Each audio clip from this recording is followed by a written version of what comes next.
We talked to you about a woman gored by a bison in Yellowstone National Park earlier this week. This morning we have video of the woman walking right up to the animal just before that attack at a Yellowstone campground. We'll show you that coming up. And Bozeman's Greg Gianforte, who's running for governor as a Republican, is releasing his income tax statements for the past 10 years. Coming up, political reporter Mike Dennison takes a look at what those tax records show. 6:30 on this Thursday. Chet Lehman, Caitlin Corbett, Matt Elwell with you here. We are headlong into the 4th of July weekend and a kind of a chilly start to it is chilly. The second day of July. Yeah, why do you I don't know. I don't know how that happened. I don't either. But the cool temperatures are still in place for the mornings. I think that's going to be a pretty commonplace deal with the clear skies in place. Right now, 40s for most of the area, a couple of 30s sneaking in. Looks like the afternoon should be well into the 70s. A lot of sunshine today. A couple of thunder showers for your 4th of July weekend. We'll break it all down for you coming up in just a couple of minutes. All right, thank you, Matt. 6:30 now. We've all heard it many times. Don't approach wildlife in Yellowstone National Park. Visitors are reminded of that all the time. Yeah, we've already reported one woman did not heed that warning last week. Her encounter with a bison caught on camera by a Minnesota family. David Schumann picks up the story. The lady got way too close. She just kept provoking the bison. The Larsons watched the woman at the campsite over from them as she repeatedly got up next to one of two roaming bison. She was trying to reach her hand out and pet the thing. Yeah, I could hear the bison making noises and like blowing steam out, and I mean, it was just an accident waiting to happen at that point. Jenna Larson was recording the moment the animal began to charge. She got thrown initially maybe 10, 15 somewhere feet in there. In the air, like across, and then she was unconscious probably briefly. She got up, it hit her again. Jody Larson is a nurse. She got some blankets for the woman who had no memory of what happened to her. Yellowstone National Park identified her as a 72-year-old from California. She didn't get hit in any like vital organs. It was just 2 gorge marks on the sides of her. The Larsons say from the moment you arrive at the Wyoming park, there are signs everywhere saying don't approach the wildlife. If you don't bug them, they're not going to bug you. Like, especially when you go camping, like that's their home and we're kind of the invaders. Like that's where they live, and people need to be respectful of that. The woman was airlifted to an Idaho hospital where she's since been released. David Schumann. 6:32 now. Have you ever thought about what compels you to wear a mask when out in public amidst the pandemic? Is it to protect those around you, to protect yourself, or simply because public officials recommend it? We take a look at the reasoning behind why people do or don't wear masks. It's helpful when you have leaders who are willing to lead from a point of unity and bring people together and have a thoughtful conversation and listen to people.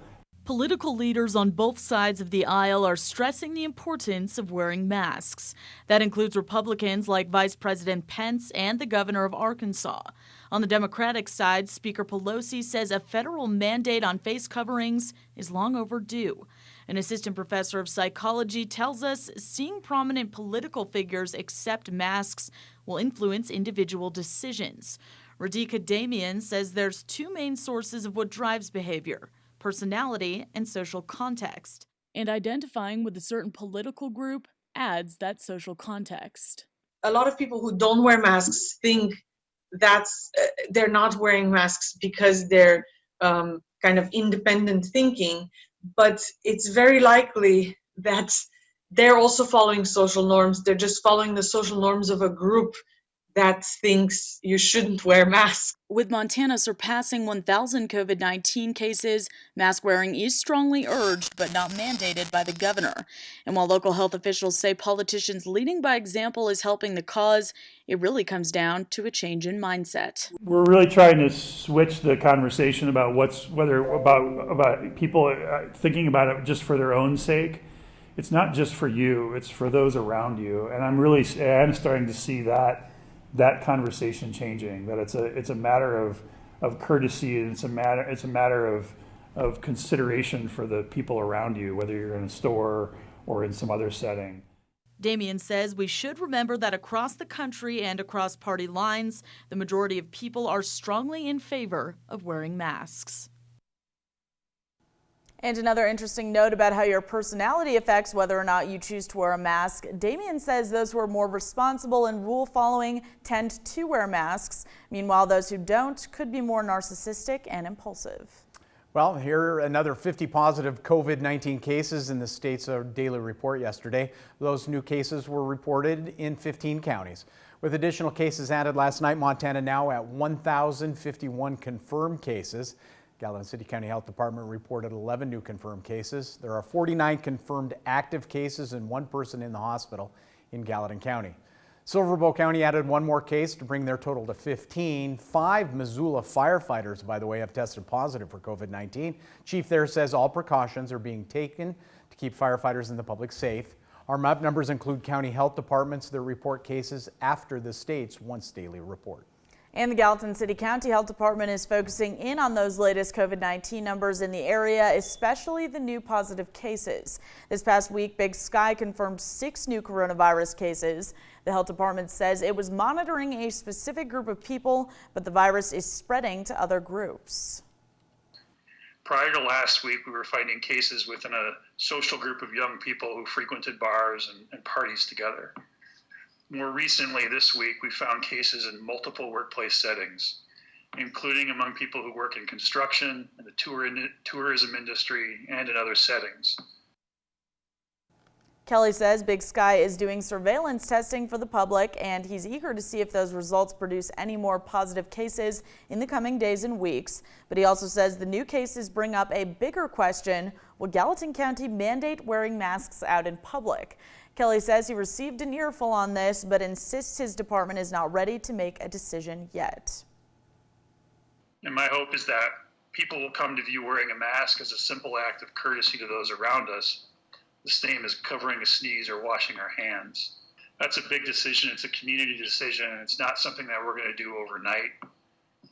The Board of Health has voiced an interest in hearing from the public and really sharing the best science that we have out there. And it'll be a Board of Health decision, whatever happens. While the debate of masks is ongoing, Kelly said the health department does not currently have plans to re-implement large-scale restrictions like in phase 1. Well, while we battle the pandemic, political campaigns are continuing. Republican gubernatorial candidate Greg Gianforte, who made millions on the 2012 sale of his software company he founded in Bozeman, released 10 years worth of his income tax returns yesterday. MTN's Mike Dennison tells us more about the details of Gianforte's $184 million of income during that period. Gianforte released his family's state and federal income tax returns from 2009 through 2018. During that period, he reported $184 million of gross income. A huge chunk of that amount, almost $138 million, was from capital gains, including $123 million in 2011 and 2012. That's when Oracle Corporation paid $1.8 billion to acquire Right Now Technologies, the software development firm that Gianforte and his wife Susan co-founded in Bozeman in the mid-1990s. Right Now had grown into an international firm with 500 employees in Bozeman. Another $29 million of the Gianforte's income during the period came from interest and dividends paid on various investments. On their income, the Gianfortes paid about $30 million in taxes over that time frame. $23 million to the feds and $7.3 million to the state of Montana. Together, those taxes are about 23% of the Gianfortes' federal taxable income and 16% of their overall income. The records also show that Gianforte benefited handsomely from Montana's capital gains tax credit, which saved him about $2.7 million in state income taxes over 10 years. And finally, the Gianfortes reported giving $41 million to charity during the period, including funds for their family foundation, which has handed out an additional $70 million in grants since its establishment. Gianforte released his tax returns when he previously ran for governor in 2016. That year, he lost a close race to Democratic Governor Steve Bullock. This year, he's running against Democratic Lieutenant Governor Mike Cooney, who says he plans to release his income tax records in 2 weeks. Reporting from Helena, Mike Dennison, MTN News. Now, Mike tells us the Gianforte campaign also released tax records from his running mate, Great Falls attorney Kristen Juris. She and her family reported about $1.5 million of income over the last 10 years. The federal government says more than $1 million is being sent to Burt Mooney's Butte's Burt Mooney Airport. The money will be used to help with the cost of renovating the airport's new terminal. The funds are coming from the Coronavirus Aid, Relief, and Economic Security Act. Good news for them. Absolutely true. Any funding for the airport is always helpful. Good stuff. And the renovations they've done out there are nice too. So Yeah. that's good stuff. 6:39, 6:40, we're going to take a quick break. You remember when you could get a drink on a flight? Oh yeah, back in the days before COVID-19. Well, the good old days may be coming back. We'll have more on that. But first, let's check in with our friends at CBS This Morning. Good morning. Ahead on CBS This Morning, 50,000 new cases in one day as the U.S. marks a record number of new coronavirus infections. We'll take you to some of the hardest hit states to see the response. Plus, only on CBS This Morning, Gail checks in with Amanda Klutz, wife of Broadway star Nick Cordero, what she's saying about her husband's condition and why she's holding on to hope. And in our series, The New Normal, The World from Home, a Greek island untouched by the coronavirus, why reopening brings hope for revival and safety concerns as visitors begin to pour in again. We'll see you all at 7.